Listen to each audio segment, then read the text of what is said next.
There are soldiers, and then there's us.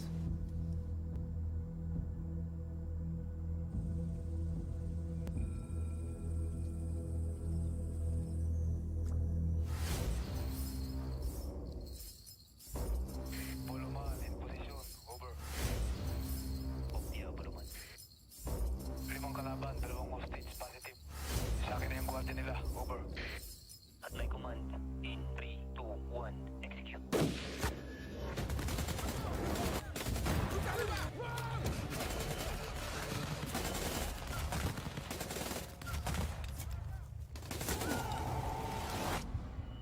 This is what we signed up for. We endure no matter how hard we fall, how much it hurts, or how heavy the burden.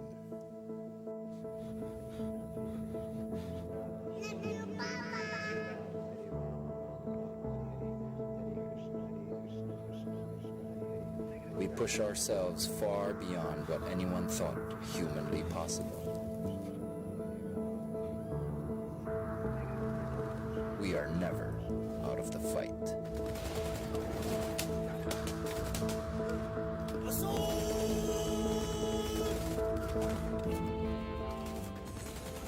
We sacrifice to protect the innocent. We free the oppressed.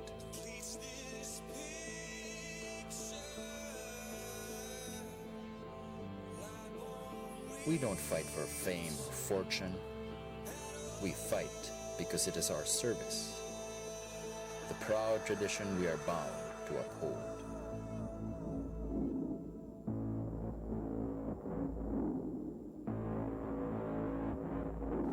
We are the Special Operations Command of the Philippine Army.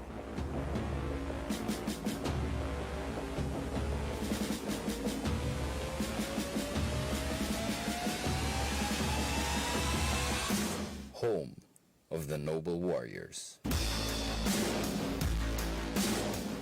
There's tough, then there's Special Forces tough. Our Green Beret says more about us than we can ever say for ourselves.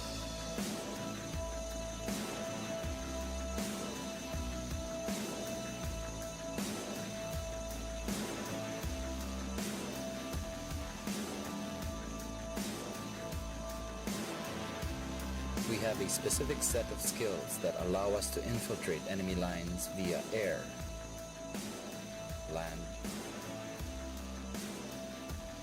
or sea.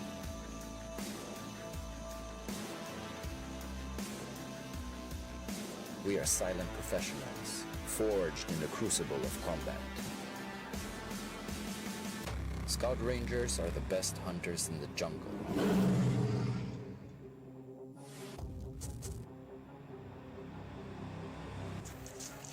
We are pure fighters, with unparalleled skill in guerrilla warfare. We strike hard, we strike fast. Target down.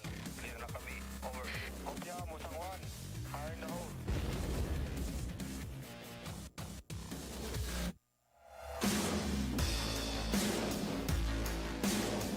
The Light Reaction Regiment is the premier counter-terrorist force of the armed forces. We are modern soldiers specialized in surgical strikes and urban battlegrounds. Sector clear. Tiradores.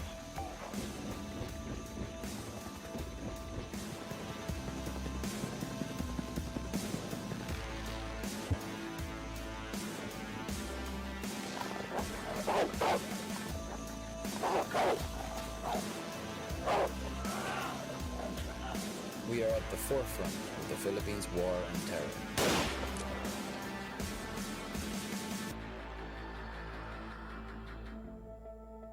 Hostage secure, I say again. Hostage secure.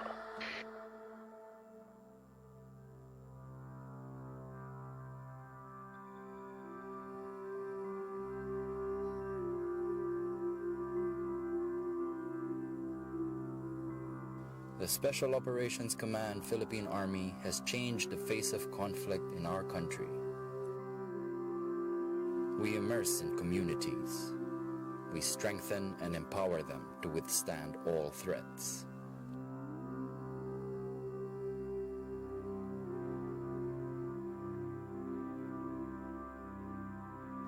This is what we were trained to do. We were bred to accomplish.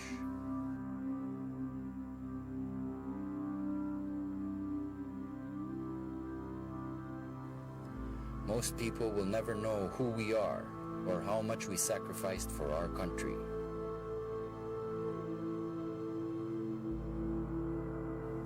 Yet in our hearts, we are proud to be your noble warriors.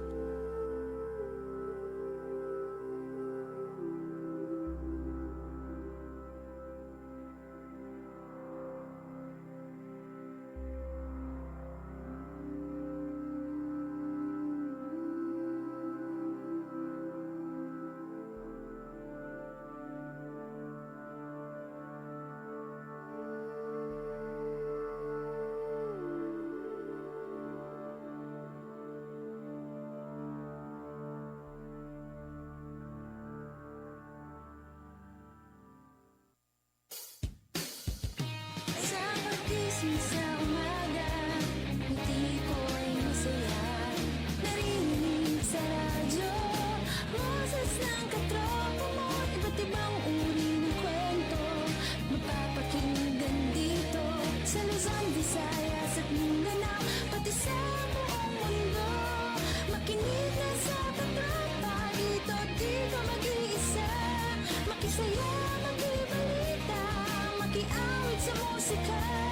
Sabay-sabay at sama-sama tungo sa pagkakaisa.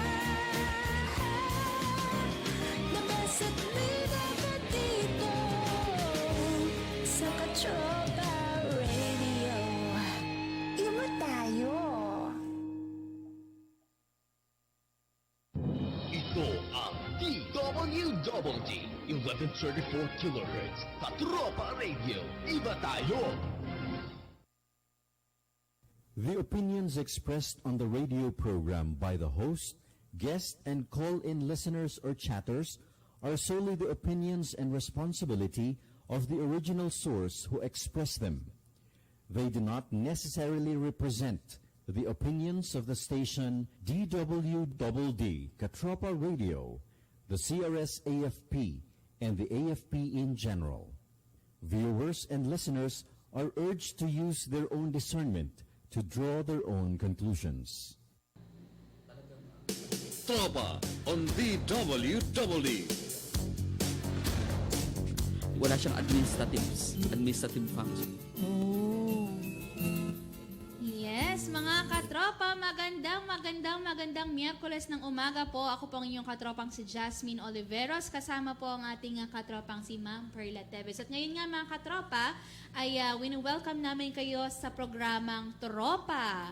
Samahan niyo po kaming muli dito sa araw ngayon sa ating programa. Sa isang oras po nating talakayan tungkol nga sa isang importanteng impormasyon na ibibigay namin sa inyo tungkol sa pagde-develop, ma'am, no, ng pagkain. Pero bago yan mga katropa, inahanyahan po namin kayo na suportahang patuloy ang AFP Radio. Tayo po ay matatagpuan sa Facebook, DWWD Katropa Radio-CRS Virtual RTV, at sa YouTube channel po natin na Katropa DWWD Radio, at sa radyo, syempre, DWWD 1134 kHz. Ayan. Live na live po tayong napapanood at napapakinggan sa mga platforms po na yan. At ito na nga po mga katropa, papakilala natin ang ating co-host. Sabi ko nga kanina kasama natin si Ma'am Perla dahil Wednesday is araw ni Ma'am Perla at araw ko. Parati kaming magkasama, lagi kaming tandem sa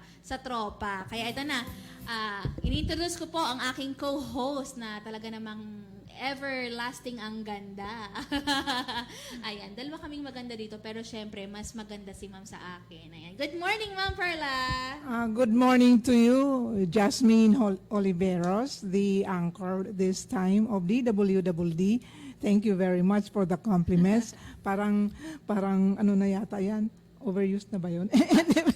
Kasi ma'am, totoo din naman. Magandang-maganda naman kasi talaga tayo dito. approve ako dyan. Yan. And also to our guest, our male guest, hindi naman siya baguhan dito eh. Hindi yan first time dito. To the Armed Forces of the Philippines, the CRS Civil Relations Service, virtual radio TV with DWWD, the Armed Forces Radio, operating at 1134 kilohertz. This is today, this time is PhilVets time. PhilVets is an acronym for the Filipino War Veterans Foundation, an NGO, a non-government organization which has been providing assistance to the veterans, retired soldiers, and their dependents in the form of medical health care and technical vocational education. Ayan, di ba? Yan, kaya nga pagka Wednesday, ako excited din po ako, ma'am, na makasama ka kasi alam ko may matututunan. Ako, hindi lamang ako, kundi maging yung mga katropa natin, di ba? Ayan. And ngayon nga mga katropa, dahil nga nandito rin si Ma'am Perla, ay syempre, meron din po tayong bisita, ma'am, na inimbitahan po natin para magbigay na impormasyon din tungkol doon sa kanilang mga produkto, ma'am. Yes.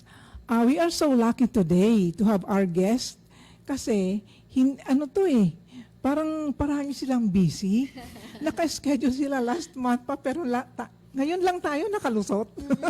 So, sobrang hectic po na kanilang schedule eh. Totoo yun.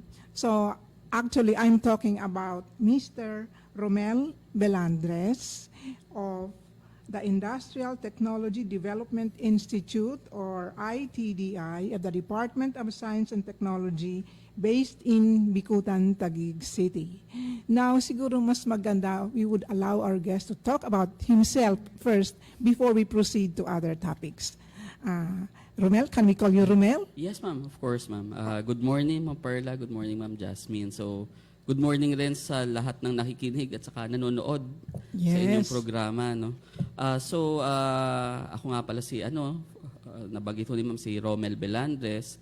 Isa po akong Science Research Specialist sa Food Processing Division ng Industrial Technology Development Institute. Isa po sa mga research institute ng Department of Science and Technology. So, ang specialization po namin is mag-develop ng mga products, food products, na magagamit ng ating local food processing industry. No? So, aside do sa mga products, may mga rin kami, services na ino-offer para sa food industry, katulad ng mga testing services, use of facility services, kung kailangan nilang ng certain food processing equipment na may gusto silang itry na product. So may may tinatawag kaming pilot plant sa opisina namin sa Bicutan na pwede nilang i-rent on a daily basis yung mga equipment doon for their research and development sa mga pagkain po. So, hindi lang po tayo yung gumagamit, kundi nagpapagamit din tayo ng mga equipment sa iba. Yes po, opo, tama po. So, isa po yun sa actually, kaya rin po kami nagiging busy kasi aside from na nagre-research kami, ay may mga kliyente rin ho tayong inaasikaso pagdating doon sa ating opisina sa Bicutan. No? May mga nagre-renta doon everyday halos po. Actually, lately po talagang everyday halos palagi hong may gumagamit ng mga pasilidad natin na regarding sa food processing. No? Naandyan yung mga, mga gumagawa ng pagkain, nag-business ng pagkain. Sila mismo, minsan sila mismo nagagawa ng mga research nila. Sila mismo na doon na po sa kailangan lang nila gamit, no.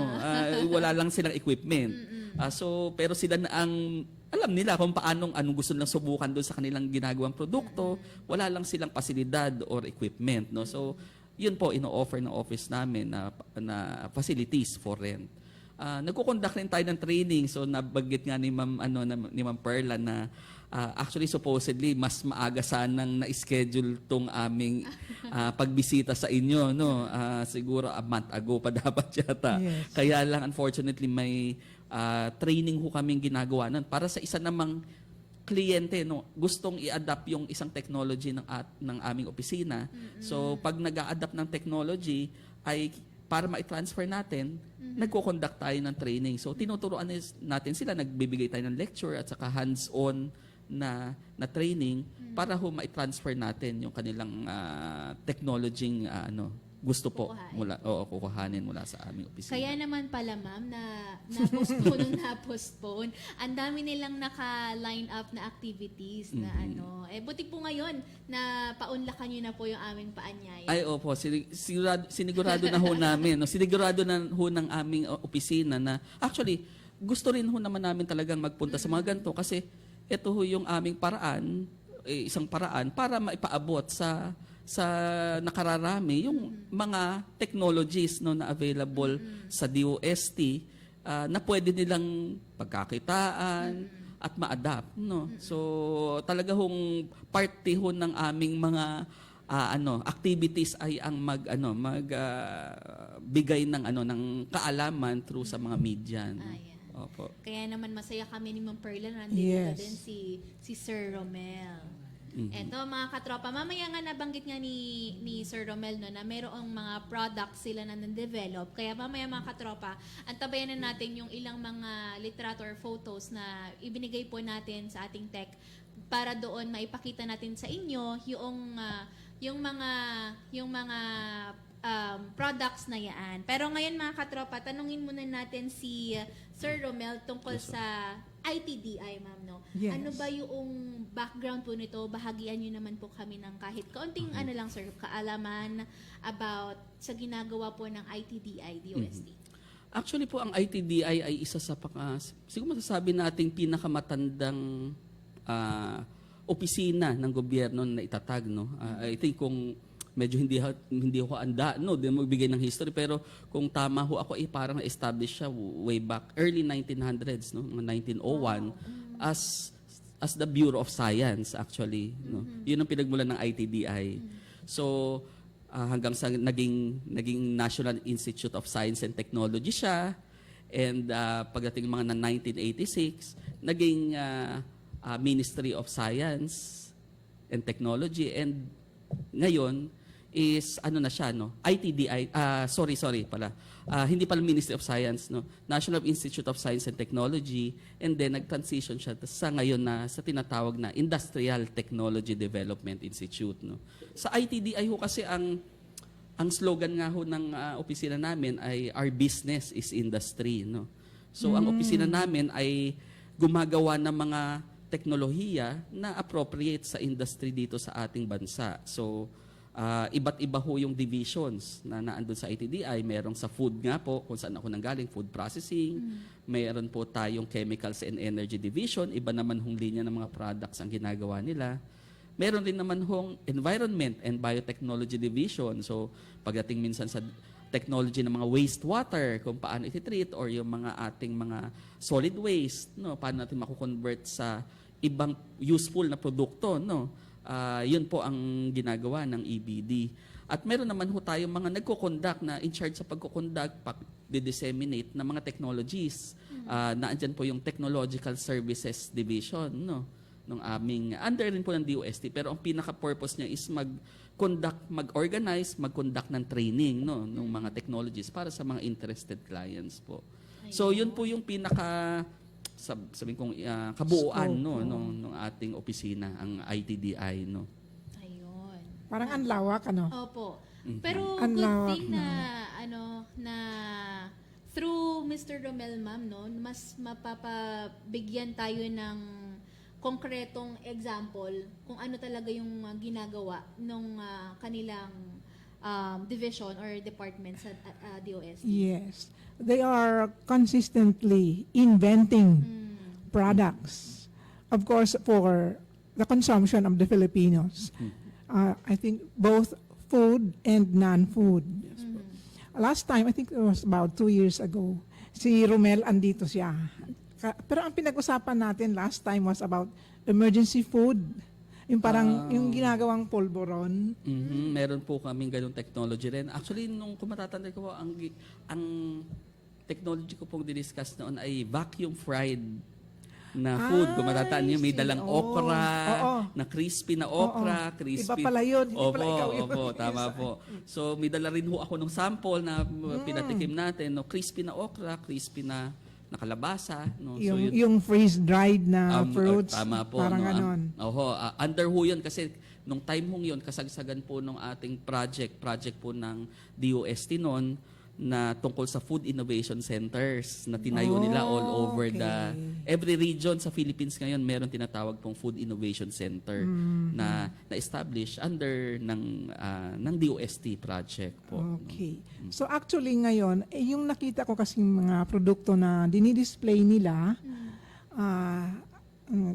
sometime 2 months ago ba yun? Yes, ma'am. Yung sa National Science and Technology Week. Yes, sa Opo. Pasay World Trade Center. Yes, ma'am. Ang na-display doon, yung sinasabi nilang mung bean coconut drink. Yes po. And also, meron akong nakitang flyer on thermal process validation Yes, ma'am. services. Opo. So siguro we would concentrate our topics on these 2 products. Yes po. So could you tell us about yung mung bean coconut drink? Okay po. So, yung mung bean coconut drink po is, actually, may sample po ako. Hindi nila ako sample. Ito pong nasa harapan ko, no? So, Ayun, nakikita doon. Nakapack ho siya sa pouch. Isa po siyang inumin, no? Ready to drink ho siya. Hindi siya kinakailangang i-refrigerate. So, tatagal po siya ng at least 6 months, no? And without refrigeration, no? So, ang tatawag doon sa mga type ng pagkain na yun, shelf-stable na pagkain. Ang teknolohiyang in-apply natin dito ay hindi kakaiba sa ina-apply na teknolohiya sa pagdedelata. No, yun yung ang pagdedelata ho siguro pinaka-familiar sa atin, no, yung mabibili mo sa mga supermarket, yung mga corned beef, meatloaf, tuna, na hindi ba ho siya ay hindi kailangang naka-ref. Pero tatagal siya kahit i-imbak mo siya ng ilang taon doon sa inyong bahay. Basta ho hindi sira yung lata, no? Ay hindi ho siya basta-basta nasisira, no? So, ganito rin po yung de-develop natin. Pero ang produkto nga lang po natin ay iniinom, no? Parang marami ho ngayon ang trend ho kasi ngayon sa inumin ay mga healthier alternative drinks, no? So in replacement siguro sa soft drinks, so mas healthier na mga drinks. So pumapasok ngayon yung mga drinks na galing, of course, yung sa soy milk, no? Sa mga imported na na section sa supermarket, may makikita pa kayo may tatawag na rice milk. Merong almond milk, mga ganyan, no? mga milk na galing sa nuts or parang vegetables, no. So non-dairy siya kasi base sa mga datos, ang mga Asians raw ay mataas ang prevalence sa tinatawag na lactose intolerant. Yes. So yung pag uminom ng gatas, kukuluhi yung tiyan mo, no. Ako yun. Tama po, no. So kaya ho doon ho pumapasok yung itong produkto natin, no, mung bean coconut. Wala siyang ingredient na dairy po ito. Pero kung lalasahan mo, para siyang gatas ang dating rin, no. Creamy siya. Pero mula siya sa tinatawag nating, of course, ang munggo ay meron naman tayong munggo dito tinatanim sa Pilipinas, no. Ito yung munggo, yung balatong, no, yung kulay green na munggo, no. Tapos of course, coconut, which is product rin ng Pilipinas, no. So yung gata, no. So yun yung pinaka main ingredient itong product na to. So ano ho ba ang nag-push sa amin para i-develop tong product na to, no? Una-una, nung time na yon, isa sa mga programa ng DOST, of course, is mag-develop ng mga teknolohiya pagdating para i-address yung problema pagdating sa mga disasters and emergencies, no? And may isang magandang isang research na ginawa, isang foreigner, Hapon, no, na pag in times of disaster, dapat may mga appropriate na pagkain rin na dinideploy. Depende sa stage ng disaster, no. Halimbawa, within a few days after tumama yung disaster, no, ang scenario niyan is based doon sa research ng isang Hapon, walang kuryente, malamang, no, walang potable na tubig, wala kang means na magluto. So, yun yung scenario. So, dapat yung i-deploy mo is ready to eat, hindi mo kailangan lutuin, and of course, kung walang tubig, dapat kahit walang tubig, makakain mo siya, hindi ka mabubulunan, no? Ang hirap kasi noon, pagkakain ka, matutuyo pa at walang tubig ka may inom, no? So parang appropriate doon yung mga parang liquid na food na nutritious, of course, no. So doon pumasok kung bakit anong nutritious na food na syempre using local materials ang gagawin natin. So doon pumasok na actually sa amin kasi ako po taga Laguna, no.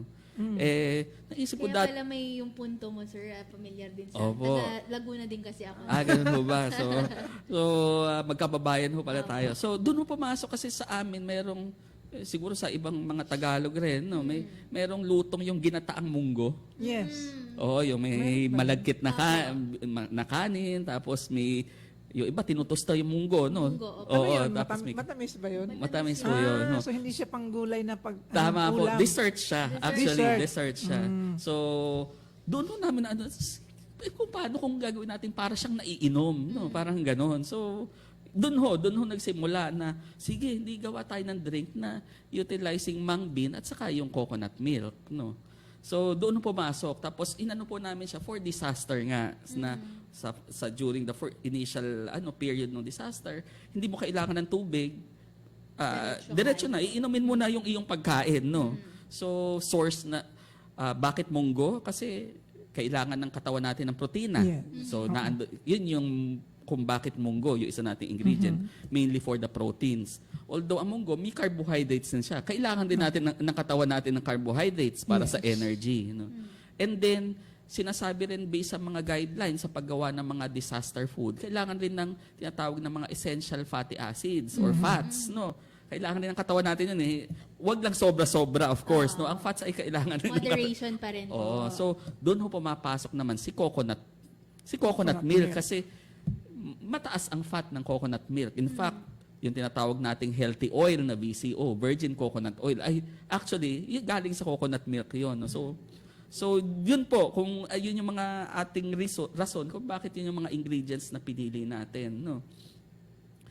Tapos, pumapasok na rin po doon, of course, yung reason nga na healthier alternative drinks. Kasi, aside from disaster, although pwede siya sa disaster, is hindi naman humalayo na yung produkto natin ay pwede nating i-market commercially. Pwede siyang ilaban, halimbawa, as versus soy milk, no? Kanina ho, no, napatikim ko naman kayo, no? So yung lasa niya ay actually hindi nalalayo sa lasa ng soy milk na available na nabibili nyo ngayon sa mga supermarket. Ganun po ang lasa niya.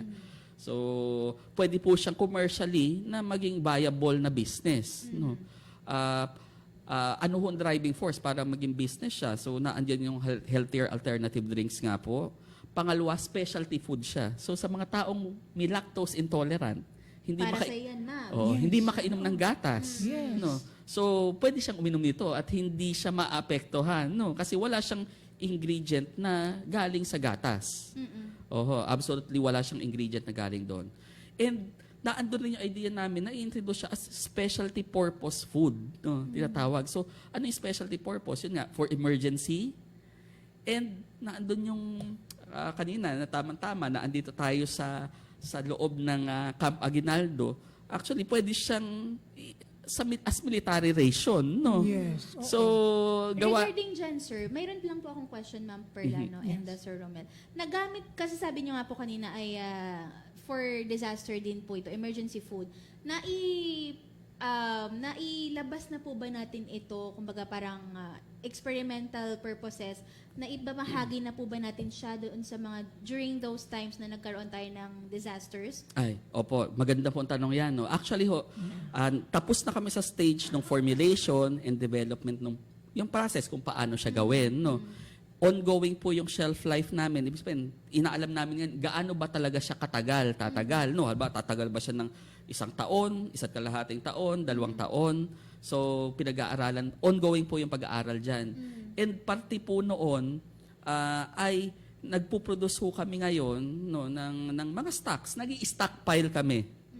Na eventually, gusto nating i-field test yung ating product sa actual scenario. Pero before sa actual scenario, actually ang plano namin hindi naman siguro sa dinadivulge ko na, hindi naman siguro masamang i-divulge ko to. Actually, una namin plano dati is magpa-taste test sa AFP. Okay. Yun yung That's iniisip good news. namin. No? That's good Oo, news. so, yun yung unang plan namin. So, pa-taste test muna tayo. Tingnan muna natin, acceptable ba siya? Ibig sabihin, yung lasa niya, magugustuhan ba siya nung tao, no? Yung common na tao na iinom sa kanya, magugustuhan ba siya? And I think yung organization ng AFP is magandang kasi siya, magandang isang platform kasi 'di ba mix yung population. Yes, at saka karamihan nga po is nasa field din. Tama, So sila no. yung mga nade-deploy and wala silang means to cook Oo, tama lalo po. sa field sila. So yun yung unang plano namin. And then after noon, doon kami papasok naman sa actual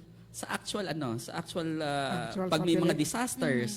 Hindi ba hindi naman talaga madalas naririnig natin na may evacuation centers na gawa ng isang bagyo or isang calamities or isang disaster nangyari, may pwede tayong mag-test sa isang evacuation centers na designated. Of course, pagdating doon kasi kailangan namin makipag-coordinate pagdating sa DSWD with the local government units, no.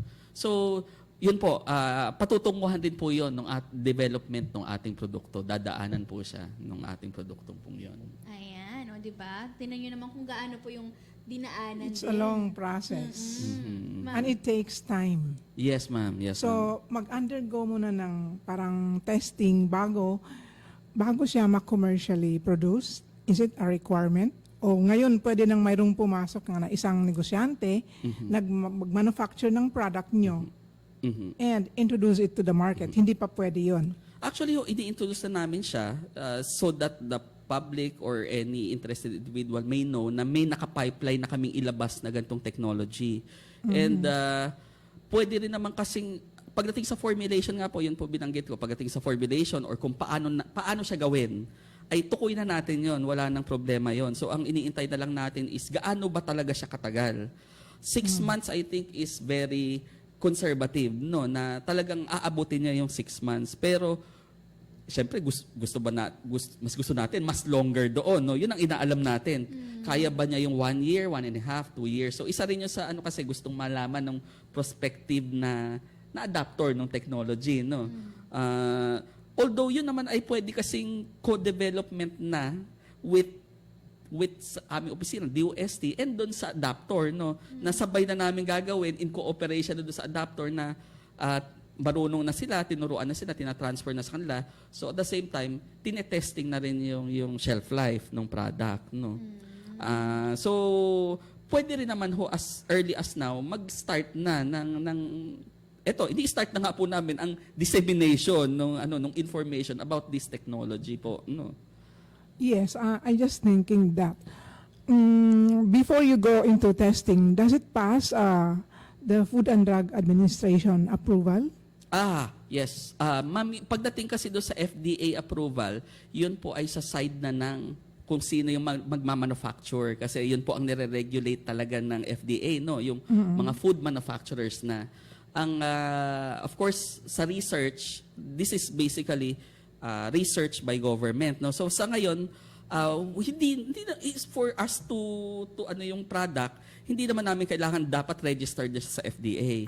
Pero of course with the processing steps na ginagawa with the formulation, of course we follow what are the guidelines set by the Food and Drug Administration for manufacturing ng food, no. So we ensure na ingredients na ating nilalagay diyan ay safe at food grade, no. So doon nagfa-follow, no. Pagdating ngayon sa manufacturer na, halimbawa isang adapter, inadapt na niya yung technology, nag-set up na siya ng planta, magma-manufacture na siya. So that's the time kasi na bago kasi natin ma-register yung product, ma'am, actually kailangan may license to operate yung facilities, yung planta, no. So parang dalawang steps, no, pagdating sa adapter or magbi-business nito. So, doon po siya papasok pag kinommercialize na natin yung ating product, no. So, binibenta na. Pag binibenta na natin yung product, so doon pumapasok na kailangan siya ay FDA registered po yung product na binibenta na sa supermarket, sa groceries. Pero ito po ay trabaho na noong adapter. Tama ba? Opo, mainly yung adapter po kasi sa under kanila ng na business po. name niya Opo. i-register yung product, of course, no. Yung planta under ng name niya, manufacture kasi lalagay rin po niya manufactured by, di ba ho? So ganon. Pero sa amin ho kasi pwede namin siyang i-assist hindi lang do sa product kasi ang office ho namin kasi hanggang sa training ng mga tao nila with regard sa tamang pagproseso, kahit ho sa pagde-design or pagle-layout ng kanilang planta, ay pwede naman ho namin silang tulungan or mabigyan ng assistance pagdating ho doon. But on the part of DOST, hindi nyo kailangan na mag-secure ng FDA permit when it comes to parang taste test for the AFP? Yes, sa ganun po ma'am kasi ang FDA, ang in-regulate ng FDA, yun nga po nabanggit ko, is yung mga goods commercially sold. Okay. No? Ito ho ay hindi commercially sold, no? But of course, we do all the necessary tests and requirements para we assure na safe yung, syempre bago ho kami magpa-taste ng product, we assure po yung safe yung product before i-taste, no? So doon po pupasok si FDA sa products nyo? Yung sa assurance po. Actually po, yung pong isang i-discuss natin mamaya, no, yung isang topic which is yung test, specific test. Actually, yun po yung test na ginagawa dito sa mga ganitong products para ma-assure na safe po yung product. Safe. No? So, actually, yung test pong yun namin ay ginagawa rin namin para sa mga kumpanya na ito na yung mga kumpanyang commercial talaga na nagpo-produce ng mga delata or nakaboteng pagkain. So, yung test po namin yun ay actually recognized ng FDA. So, isa sa mga kailangang test yun ng mga kumpanyang nagpo-produce ng mga tatawag natin na dilatang pagkain, yung test namin ginagawa. So, kailangan po yun para sa FDA registration. So, itong product po namin yun, nagte-test kami ganun. So, yung product rin namin, kailangan i-test namin ganun bago namin siya patikman man lang sa ibang tao. No? So, tapos na yon. Tapos na po yun. Opo. Yung sinasabing thermal process validation service, pumasa na siya. Opo, tapos na po yun. Kasama ho yun talaga sa pagde-develop ng product eh. Particularly, ang test ho yun, ang dinidisenyo ho ng test na yun ay gaano katagal dapat initin yung product na to, for how long sa ganong init, para sabihin natin maging sterile or ma-sterilize yung pagkain. Ibig sabihin, walang microbe yung nabubuhay doon sa ating pagkain. No? So, nag-undergo na po itong product na to na yun. Siguro pag-uusapan natin to, we'll proceed to, yung topic na yun na thermal process validation. Kasi lahat yata ng products nyo, when it comes to food, talagang mag-undergo ng ganitong process validation. Karamihan ho ng product, actually very specific po yung test na yon doon sa tinatawag nating, yun nga palagi kung I hope nakikita ng mga ating na gumagana canned food, no? Dilatang pagkain, no? Ibig sabihin, pag sinabi kasi natin canned food, lahat ng pagkain na sinisil natin sa airtight containers, kahit hindi lata po, no? Pwedeng bote, pwedeng pouch na airtight, no? So canned food, generally canned food po yung mga yan. So lahat po ng mga ganong product, tapos iinitin para maging stable, ay kailangan talaga para ma-ensure ang safety na i-test po, no? Kailangan malaman, ang tanong po kasi doon, anong temperatura ko siya ipoproseso at gaano katagal para hindi ho siya tutubuan, ibig sabihin hindi mabubuhayan ng mikrobyo during storage, nor hindi nakalagay sa ref, no? So, yun ho yung particular test na kailangan, no? So, kaya marami hong industriya natin sa pagkain, nagdedelata, nagbobote, no? Meat, fish, chicken, may gulay, no? Merong mga drinks rin, no? Mga soy milk, mga ganyan, no? Mga drinks, nakasilyado rin ho yun. Ngayon, hindi ho kayo di ba ho na sila ay makikita nyo, hindi siya naka-ref minsan. Mabibili yung supermarket na andun lang siya sa norm naka-display. So lahat po yon ay tinatawag na canned food. Napakaganda ho ng canning, no? Kung tatuusin. Ang tagal ng shelf life itong pagkain. Kaya lang kung hindi ho kasi tama ang paggagawa ng mga ganong type ng pagkain, halimbawa kulang sa temperatura ng pagproseso, kulang sa time ng pagproseso, pwede ho siyang mabuhayan ng mikrobyo kasi Inside. Oo, kasi lahat ho ng pagkain hindi naman natin, halimbawa, niluto natin yan, halimbawa nagluluto tayo sa bahay, kahit na pinakuluan natin yan, hindi naman ho yan natin mai-ensure na walang matitirang mikrobyo kahit kumulo. Kasi may mga certain types ng mikrobyo na kayang mabuhay kahit sa temperatura ng kumukulong tubig.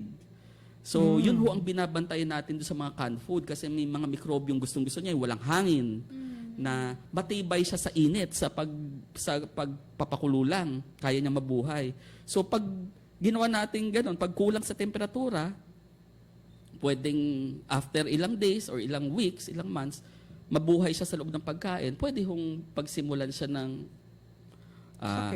sakit po, sakit or wag naman sana, pwedeng food poisoning ho kasi doon or ikamatay pa. Yung worst case is ikamatay ng consumer natin. So, kaya ho napaka-critical nung ganong test na magawa sa mga canned food na sinasabi ko po.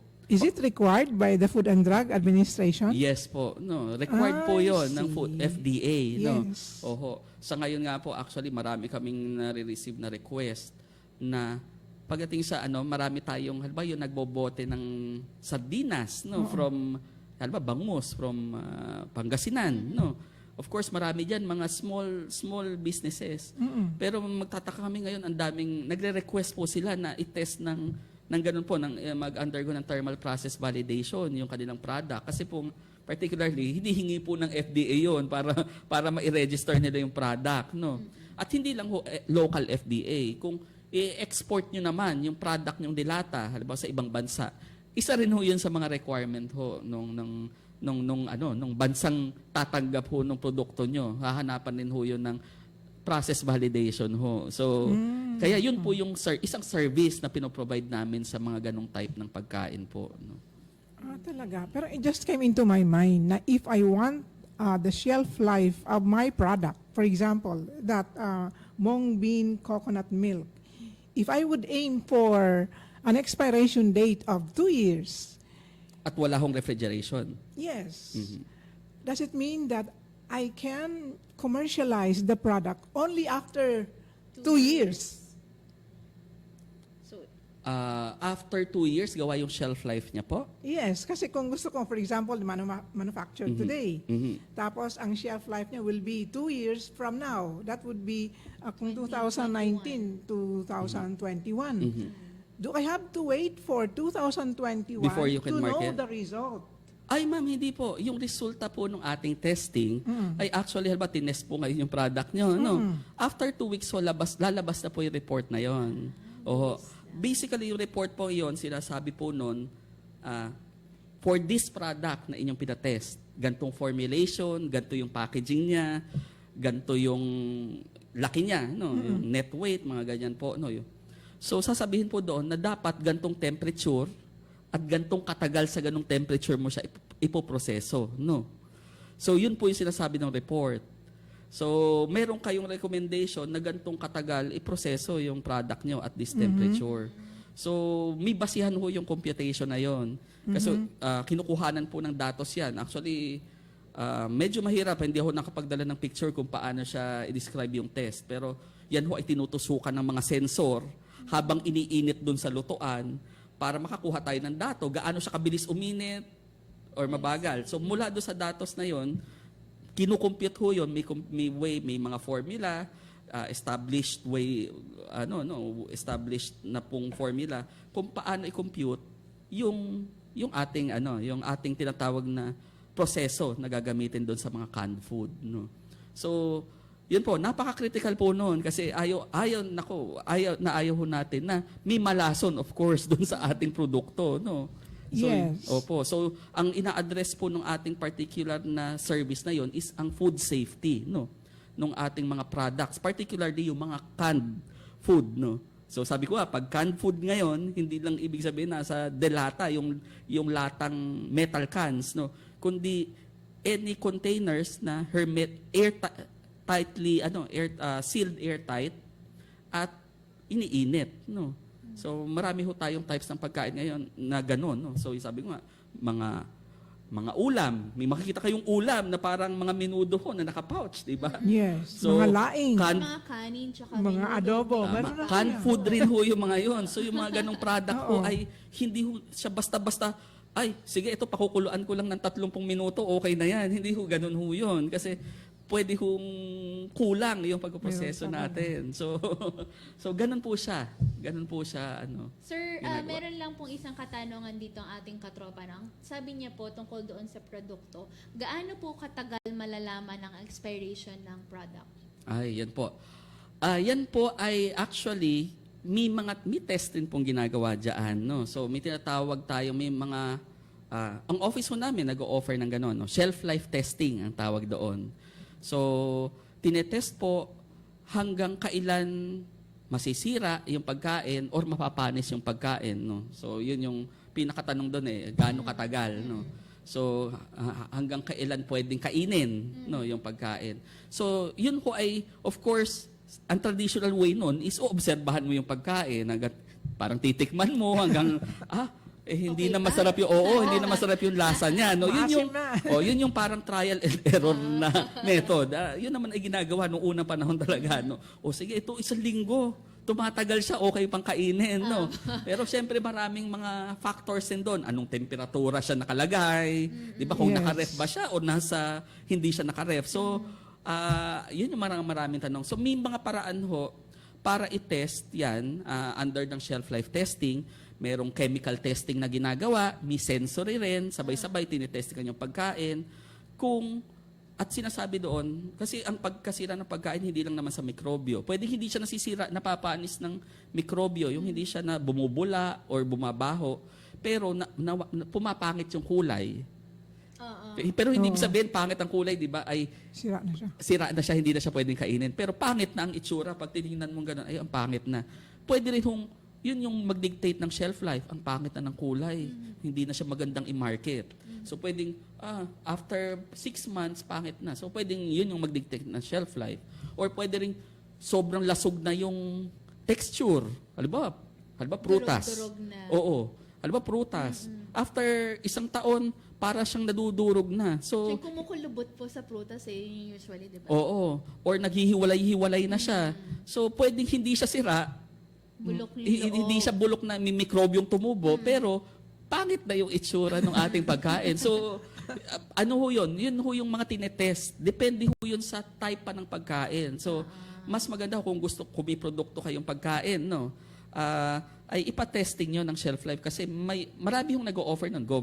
Kami ho sa ITDI, nag-o-offer nun. Even yung FNRI, yung isang institute rin ng DOST, nag-o-offer rin ng ganong service, shelf life testing. And may mga private laboratories rin po, testing laboratories na accredited ng FDA na nagko-conduct po ng shelf life testing pong tinatawag. So, yun po yung scientific way ng pag-i-establish kung ang tanong is paano malalaman yung kung gaano katagal. Yun po yung scientific way. Dapat mag-undergo yung product nyo ng shelf life So testing. kung taon po ang aabutin. Ay, hindi naman po. Hindi naman po. May tinatawag ho kasing accelerated shelf life testing. Pwedeng in a matter of months, parang ipoproject na niya na itong produktong to ay tatagal ng 2 taon or 3 taon. Meron hong ganong paraan na doon sa matagal masira. Kasi obserbahan ho natin ng 5 taon yun. Parang tagal naman. Yun ang tanong ko kanina. Hindi pa ako ng 2 taon. Tama ho.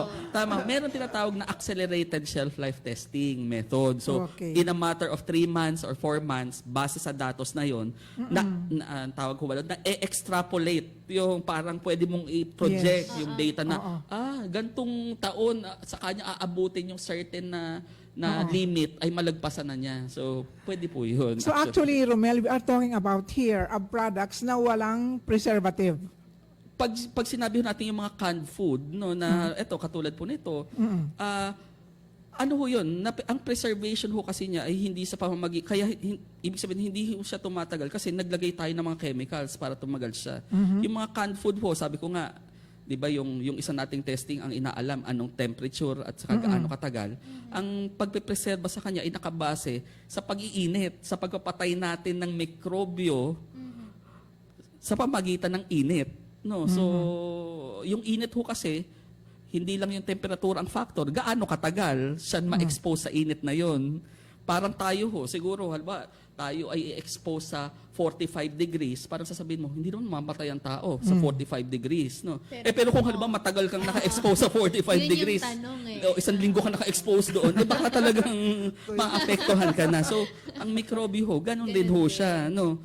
So, kaya ibig sabihin, pag tama yung in-apply nating init at yung time na combination sa product, mapipreserve yung pagkain natin, hindi siya masisira.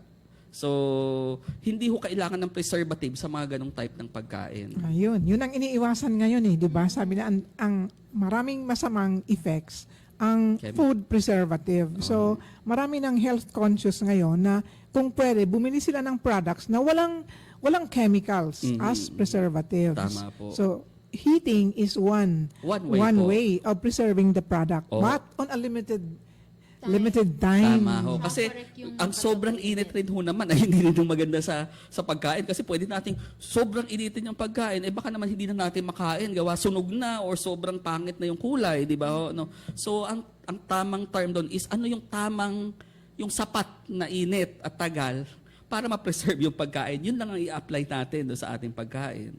Kasi habang tinatagalan natin or sinosobrahan natin yung pag-iinit, alam naman natin, nasisira rin yung mga nutrients, yung ibang vitamins sa kanya. No? Ganon. So, ganun po ang nangyari. Pero, yun po, makiklaim natin na wala siyang preservative po. Yung mga ganun. If I would like to drink yung mung bean coconut milk drink, I want to take it not cold but something hot.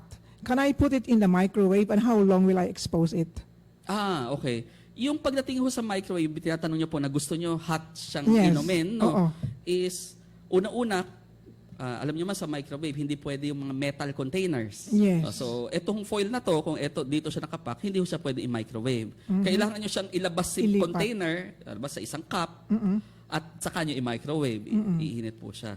Ngayon yung tanong na gaano katagal siya i-microwave, depende na po kung gaano niyo gustong kainit. Wala naman siyang, kung gusto niyo medyo mild lang na temperature na hot lang, hindi naman yung piping hot na parang yung nakakapaso na, ay siguro mga 30 seconds na nyo doon, okay na po yun sa medium high. Kasi yung mga settings ng microwave natin, kasi may high settings, may medium, tas yung time rin. Yes. No? Ang iniisip ko kasi yung coconut milk, nagka-curdle yan Pag, di ba? Pinakuluan, iniinit mo. Ay, tama ho. So, gaano ba yung temperature noon, ang exposure niya, para hindi naman siya mag-curdle?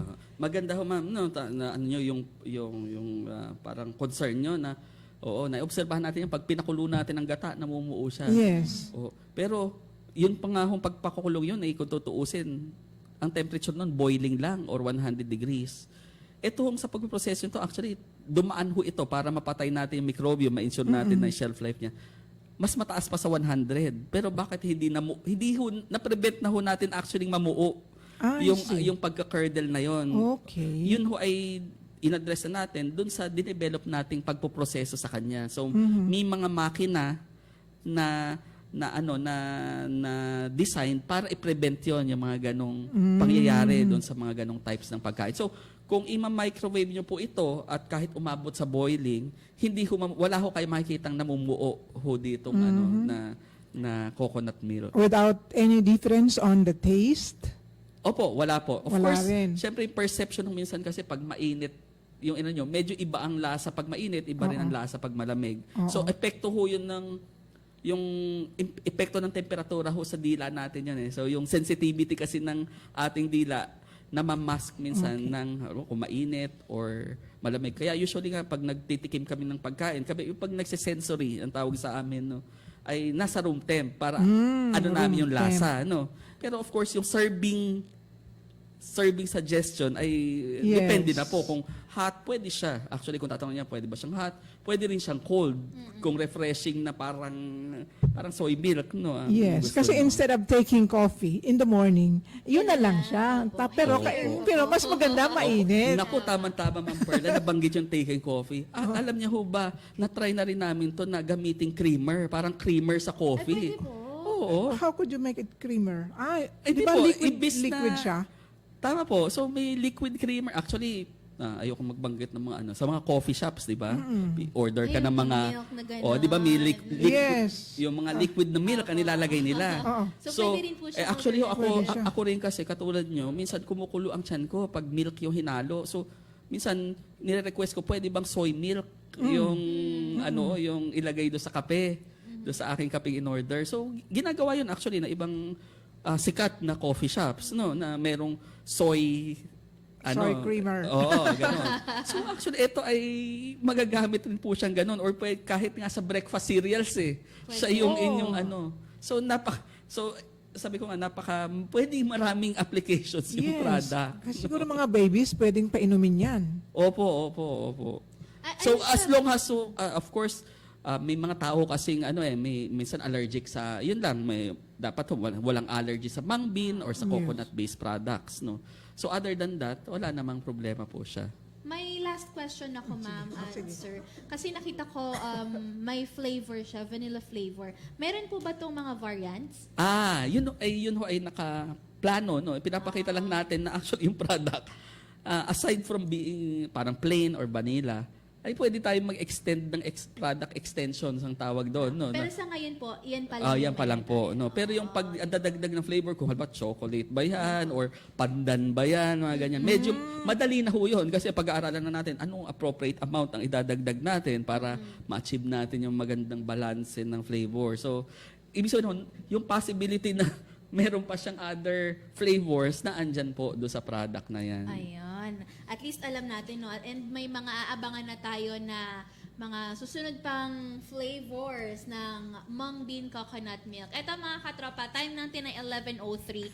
At Ang bilis po yata, kala ko. Oo nga po. Meron tayong tawag dito, abiso na pwede tayong mag-overtime. Ilang minutes pa katropang Ferds? Sino mo sabi, Sir Jeff? Si SM? Sige, 11:10. Ano na tayo, sir?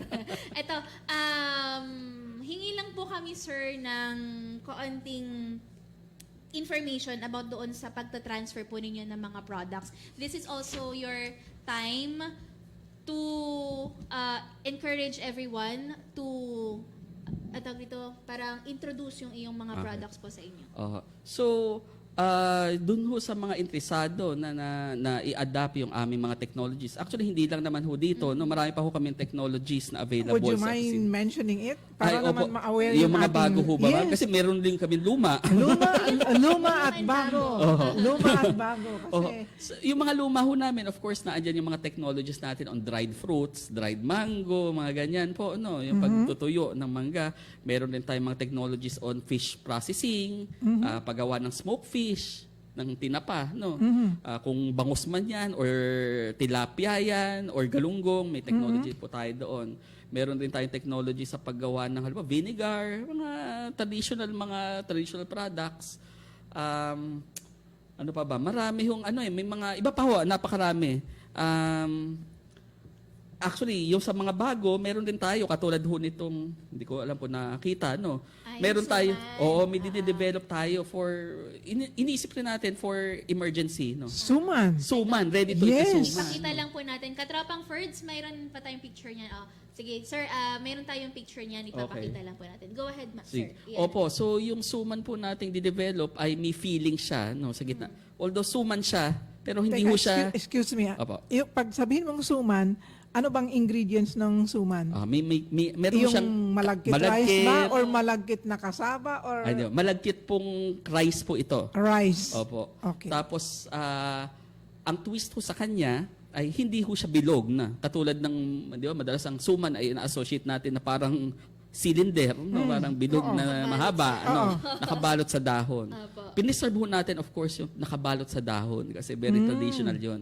Pero hindi ho siya bilog kasi yung ating packaging ay square So, naging square suman na siya ngayon. Yung ba yun? Ay, hindi po yan. Hindi Yan po yan. yung ating... Hindi yan. Nasaan ba? Monggo bean yan eh. Oo. Sige, hinahanap Okay. lang po. Oo, Sige po, sir, akin na nga po. Maiano ko lang. Ito po. Mga katropa, Ayan. So, nakita na pala. So, yan po yung suman natin na nakabalot sa square na pouch. No? Para siyang dilatang suman rin. No? Pero nasa pouch siya. ready to eat rin po siya. So ang shelf life rin po ay ating pinoproject na at least 6 months. Okay. So hindi siya kailangang lutuin para kainin, no. Pwede na naman, sabi nga naman kung gusto niyo medyo mainit, pwede niyong ilubog sa medyo mait na tubig hanggang sa uminit yung suman ulit. Or pwede nang kainin siya as is kung hindi niyo naman kailangan na medyo warm siya. So parang ano rin siya, sterile rin siya. So hindi siya kailangan naka-ref, no. So ang twist sa kanya, may ano siya, may feeling siya sa loob. Okay. Actually parang beef-based na feeling. So para na siyang kanin at ulam. May ulam na isang palang kasama. No? So ang tawag ko nga, binibiro ko nga para siyang pocket size suman. No? Pwede siyang nakalagay sa bulsa mo lang. Tapos bubunutin mo, no? Kung yung iba kasi sa patalastas, 'di ba, biskwit. Binubunot. Pwede naman suman yung bubunutin. Suman no? pag na-traffic ng matagal. Opo. So, isa pa lang ho yung beef feeling, pero alam mo yun, yung pwedeng ipalaman mo dun sa suman ay pwede ring napakarami, no? Na pwede mo, ano ba gusto mong ipalaman doon, no? Parang empanada or yung, ano pa bang, May experimental parang- lang po, no? Opo. Pero ito pa lang para bang kailangan ko kasi maglabas namin ng product prototype na pwede pala itong mga gantong type ng product. No?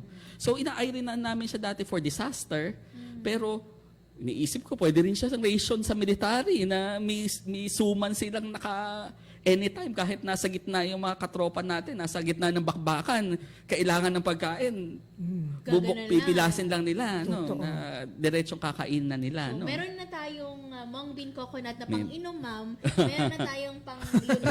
Opo. So yung suman ho, Kompleto na. May pagkain so na. yung suman ho, kailangan kasi iinumin kayo pagkatapos yung kainin yung suman. No? Kung hindi, ano. At saka, sir, tama rin to Sa si Sir susunod Ferds, sa no? go bag natin. Meron po kasi ang mga katropa natin dito po sa Camp Aguinaldo and maging sa ibang units din ng AFP, no? Merong mga ini-issue na parang go bag, yung mga emergency bag. So, Okay. pwede rin po yan mailagay doon. Pwede po. For emergency food pa rin. We would love to work with yung AFP actually sa mga gantong types ng pagkain. Actually, ITDI has a lot more na mga gantong types ng pagkain. Merong from other divisions, sa iba naming division, yung packaging technology, meron silang arroz caldo. Yes, yung Pack of Hope, no? Meron tayong na-interview, ma'am, yung rice bar. Yes. Ayun po, yung EFR po yun. Nakabase po sa EFR yun. Si So, Alexis Ortiz yata yun. kung tutuusin ho, actually naandyan yung technology natin para mag-develop tayo ng sarili nating mga military rations eh. Kasi yung, although di ba, ang US Army, ang US may sarili silang rations. Pero pag tinikman natin, hindi natin actually gusto yung lasa, di ba? Kasi hindi adapted sa panlasang Pinoy yung lasa nung ano. Kaya, di ba, minsan yung mga UN, pag disaster rin, namimigay sila ng mga emergency food na hindi rin masyado makain kasi hindi siya culturally accepted ba yung lasa. So, yun yung gusto natin gawin. Yung ating mga produkto ay culturally accepted. O, bakit nga ba beef pala yung suman kung emergency? Kasi, of course, baka naandyan yung mga Muslim brothers natin na, so, okay. religiously, ano rin siya, baka naman sabihin, paano kami mga Muslim brothers, yung wala kaming kakainin kasi may pork din sa ginawa nyo. Good diba? thing din po na na-mention yun kasi hindi rin naman po mga Muslim brothers natin yung hindi rin kumakain ng pork or meat, di ba? Meron ding ilang mga Christian people, tayong mga katropa na iwas din sa pork for health purposes na rin po. So pwede kong i-design actually natin yung mga product na to appropriately kung may tina-target tayong population or kung wala man, broad ang application niya. No? So, ayan mga katropa, no?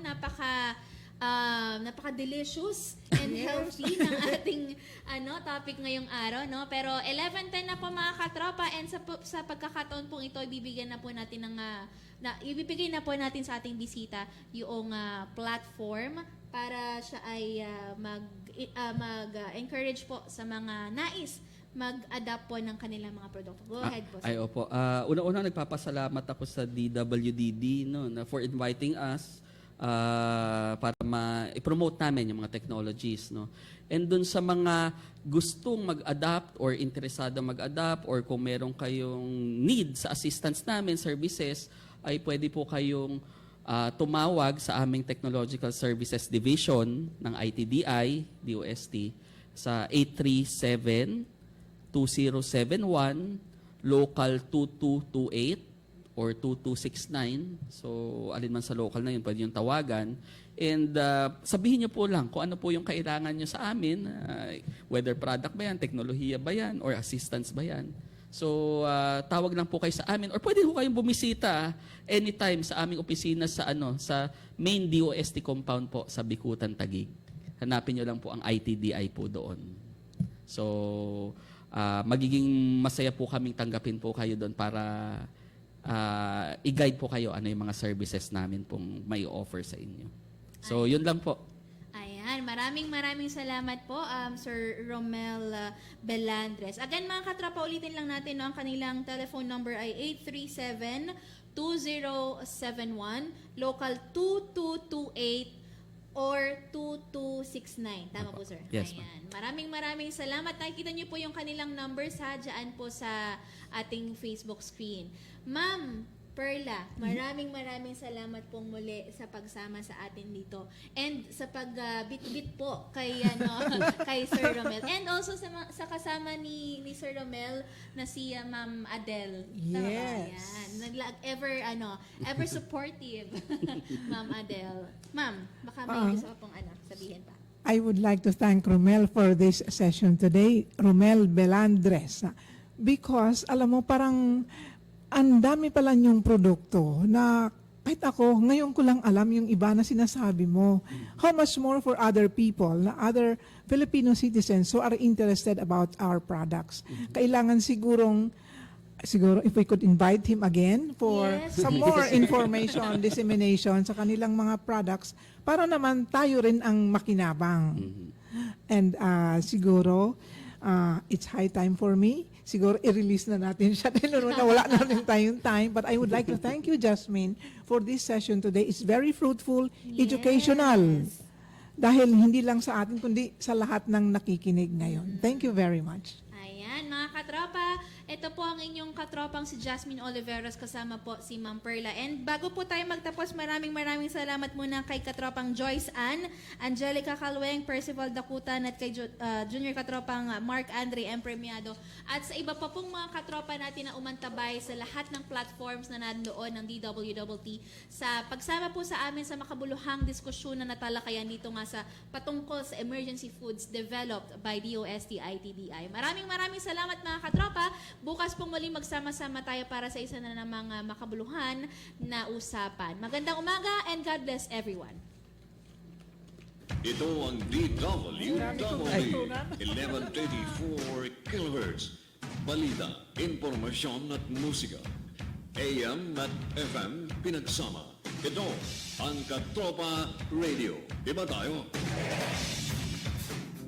Kayo ay nakatutok sa 1134 kHz. DWDD Katropa Radio. Iba tayo. Kami po ay kasapi ng KBP, kapisanan ng mga broadcaster ng Pilipinas.